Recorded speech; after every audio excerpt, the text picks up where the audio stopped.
నమస్తే, welcome to editor analysis. Bengal sensational operation Mahakali షురు. సువేందు సర్కార్ సంచలనం. 12 గంటల్లోనే సీన్ రివర్స్. కేల్ కథం. ఇక మహాకాళి విశ్వరూపం. 70 ఏళ్ల చరిత్ర తిరగరాసిన బెంగాల్. భారత రాజకీయ ముఖచిత్రంపై ఒక పెను విస్ఫోటనం. 70 ఏళ్ల నిరీక్షణకు తెర. దశాబ్దపు చరిత్రను తిరగరాస్తూ తూర్పు భారతంపై కాషాయ జెండా రెపరెపలాడింది. రక్తం చెందిన నేల మీద హింస రాజ్యమేలిన వీధుల్లో ఇప్పుడు మార్పు తలుపు తట్టింది. కేవలం అధికారం మారలేదు, బెంగాల్ ఆత్మగౌరవం మేల్కొంది.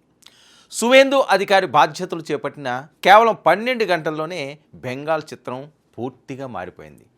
గంటల మోత వినిపిస్తుంది, కుళ్ళ తాళాలు తెరుచుకుంటున్నాయి, కబ్జాకోరుల గుండెల్లో వణుకు మొదలైంది.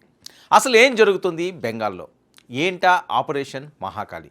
ఇదే ఇప్పుడు దేశవ్యాప్తంగా హాట్ టాపిక్గా మాట్లాడుకుంటున్న అంశం. పశ్చిమ బెంగాల్ రాజకీయ యుద్ధతంత్రాలకు పెట్టింది పేరు. కానీ ఈసారి జరిగింది యుద్ధం కాదు, ఒక మహా విప్లవం.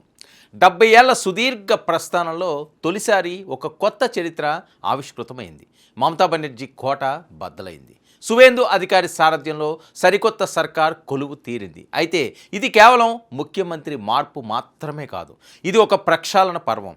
పదవి చేపట్టిన 12 గంటలకే సువేందు మార్కు పాలన ఎలా ఉంటుందో శాంపిల్ చూపించారు. గత ప్రభుత్వ హయాంలో ప్రాణాలు కోల్పోయిన 361 మంది బీజేపీ కార్యకర్తల ఆత్మఘోషకు విముక్తి లభించింది. ఇక హత్యలకు కారణమైన దోషులపై కేసులను రీఓపెన్ చేయాలని ప్రభుత్వం సంచలన ఆదేశాలు జారీ చేసింది. నేరగాళ్లు ఎక్కడున్నా వదిలే ప్రసక్తి లేదని కొత్త సర్కార్ హెచ్చరికలు పంపింది కూడా.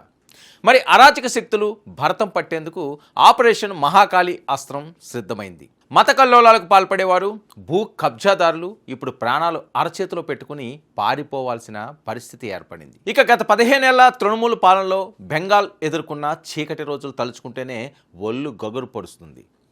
పవిత్రమైన దేవాలయాలను పేకాట అడ్డాలుగా మార్చిన అరాచకం చూసాం.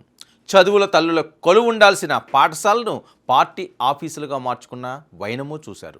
ఇక కలకత్తా శ్యామాప్రసాద్ ముఖర్జీ తండ్రి అశుతోష్ ముఖర్జీ పేరు మీద ఉన్న పాఠశాలను మూసివేసి దాన్ని ఒక రాజకీయ అడ్డాగా మార్చడం మరీ దారుణం. కానీ ఇప్పుడు కాలచక్రం తిరిగింది. బస్తీం బజార్లోని దుర్గమ్మ తల్లి ఆలయం ఒక ఉదాహరణ మాత్రమే.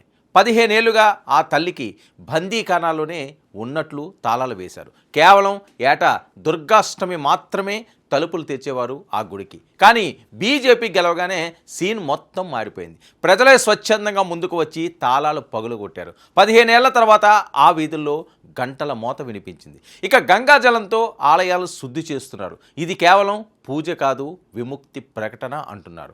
కేవలం హిందూ దేవాలయాలే కాదు, ఆఖరికి ఇతర రాజకీయ పార్టీల ఆఫీసులకు కూడా విముక్తి లభించింది. ఇక తృణమూల్ నేతలు కబ్జా చేసిన కాంగ్రెస్, సిపిఎం కార్యాలయాల నుంచి ఇప్పుడు ఆయా పార్టీల నేతలు బయటికి వస్తున్నారు.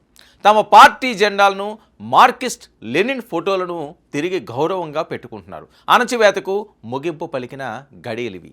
ఇక 24 పరగనాల జిల్లా రూర్కారీలో విచిత్రమైన పరిస్థితి. అక్కడ తృణమూల్ అభ్యర్థి గెలిచినా అక్కడ ప్రజలు మాత్రం పాఠశాలను స్వాధీనం చేసుకుని ట్రస్ట్కు అప్పచెప్పారు. అక్రమంగా నిర్మించిన కంచెలను పీకి పారేశారు. ఇక సందేశ్కాలి ఈ పేరు వింటేనే బెంగాల్ ఉలిక్కి పడుతుంది. అక్కడ షేక్ షాజ్నాద్ వంటి వారు పేదల భూములు లాక్కుని బంగ్లాదేశ్లకి పంచిపెట్టారు. కానీ ఇప్పుడు జనం తిరగబడుతున్నారు. తమ భూములను తాము తిరిగి స్వాధీనం చేసుకుంటున్నారు కూడా. ఇక సంబరాలు చేసుకోవాల్సిన ఎమ్మెల్యేలు ఇప్పుడు మీటింగులకు వెళ్ళాలంటేనే భయపడుతున్నారు. తృణమూలు గెలిచిన 79 స్థానాల్లో కూడా నేతలు బయటికి రావటం లేదు. నేరగాళ్ల ఇళ్లపై సోదాలు మొదలయ్యాయి. ఒక కార్యకర్త ఇంట్లో ఏకంగా తుపాకులు, గుండ్లు బయటపడ్డాయంటేనే అర్థం చేసుకోవచ్చు బెంగాల్లో ఎలాంటి పాలన సాగుతుందో అని. మొత్తానికి సువేందు అధికారి రాకతో బెంగాల్లో ఒక రాజకీయ వసంతం మొదలైంది. దీన్ని బెంగాల్ ప్రజలు హిందూ చంద్రోదయంగా అభివర్ణిస్తున్నారు కూడా. అరాచకంపై ధర్మం సాధించిన విజయంలా భావిస్తున్నారు. ఇక న్యాయ వ్యవస్థలో, ప్రభుత్వ వ్యవస్థలో మళ్ళీ పారదర్శకత వస్తుందని ఆశిస్తున్నారు. మరి ఈ మార్పు బెంగాల్ గతిని ఎలా మార్చబోతుందో అన్నది కాలమే నిర్ణయించాలి. మరొక వైపు చివరగా ఒక సంచలన రాజకీయ వార్త. బెంగాల్ నుంచి ఢిల్లీ వరకు ప్రకంపనలు సృష్టిస్తుంది. బెంగాల్లో జరుగుతున్న అరాచకాల వెనుక ఉన్నది మమతా బెనర్జీ అన్న సాక్ష్యాధారాలు దొరకడమే ఆలస్యం. మరి పగడ్బందీగా ఉచ్చు బిగించి జైలుకు పంపించడానికి రంగం సిద్ధం చేస్తున్నట్లు సంకేతాలు కూడా స్పష్టంగా కనిపిస్తున్నాయి. ఇదే జరిగితే తృణమూల్ కాంగ్రెస్ కామ్రేడ్ తరహాలో కాలగర్భంలో కలిసిపోతుందా అన్న విషయం చర్చనీయాంశంగా నేడు మారుతుంది. ఇది ఈనాటి editor analysis. Stay tuned to 99 news.